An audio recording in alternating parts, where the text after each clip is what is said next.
अहंकार का फल की कहानी। यदि आप मेरे चैनल में नए हो तो मेरी चैनल को सब्सक्राइब करें, शेयर करें और लाइक करें। धन्यवाद।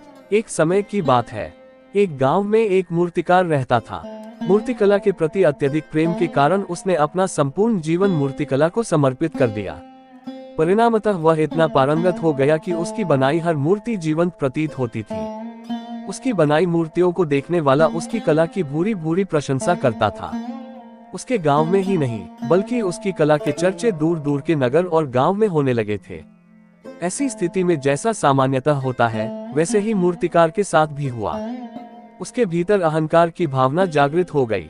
वह स्वयं को सर्वश्रेष्ठ मूर्तिकार मानने लगा। उम्र बढ़ने के साथ जब उसका अंत समय निकट आने लगा तो वह मृत्यु से बचने की युक्ति सोचने लगा। वह किसी भी तरह स्वयं को यमदूत की दृष्टि से बचाना चाहता था ताकि वह उसके प्राण न हर सके। अंततः उससे एक युक्ति सूझ ही गई। उसने अपनी बेमिसाल मूर्तिकला का प्रदर्शन करते हुए 10 मूर्तियों का निर्माण किया। वे सभी मूर्तियां दिखने में हूबहू उसके समान थी। निर्मित होने के पश्चात सभी मूर्तियां इतनी जीवंत प्रतीत होने लगी कि मूर्तियों और मूर्तिकार में कोई अंतर ही ना रहा। मूर्तिकार उन मूर्तियों के मध्य जाकर बैठ गया। युक्तिनुसार यमदूत का उसे इन मूर्तियों के मध्य पहचान पाना असंभव था। उसकी युक्ति कारगर भी सिद्ध हुई। जब यमदूत उसके प्राण हरने आया तो 11 एक सरखी मूर्तियों को देख चकित रह गया। वह उन मूर्तियों में अंतर कर पाने में असमर्थ था, किंतु उसे ज्ञात था कि इन्हीं मूर्तियों के मध्य मूर्तिकार छुपा बैठा है। मूर्तिकार के प्राण हरने के लिए उसकी पहचान आवश्यक थी। उसके प्राण न हर पाने का अर्थ था प्रकृति के नियम के विरुद्ध जाना। प्रकृति के नियम के अनुसार मूर्तिकार का अंत समय आ चुका था। मूर्तिकार की पहचान करने के लिए यमदूत हर मूर्ति को तोड़कर देख सकता था, किंतु वह कला का अपमान नहीं करना चाहता था।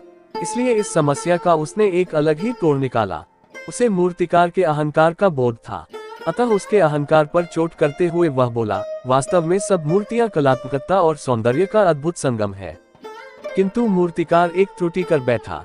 यदि वो मेरे सम्मुख होता तो मैं उसे उस त्रुटि से अवगत करा पाता। अपनी मूर्ति में त्रुटि की बात सुन अहंकारी मूर्तिकार का अहंकार जाग गया। उससे रहा नहीं गया और झट से अपने स्थान से उठ बैठा और यमदूत से बोला, त्रुटि? असंभव, मेरी बनाई मूर्तियां सर्वदा त्रुटिहीन होती है। यमदूत की युक्ति काम कर चुकी थी।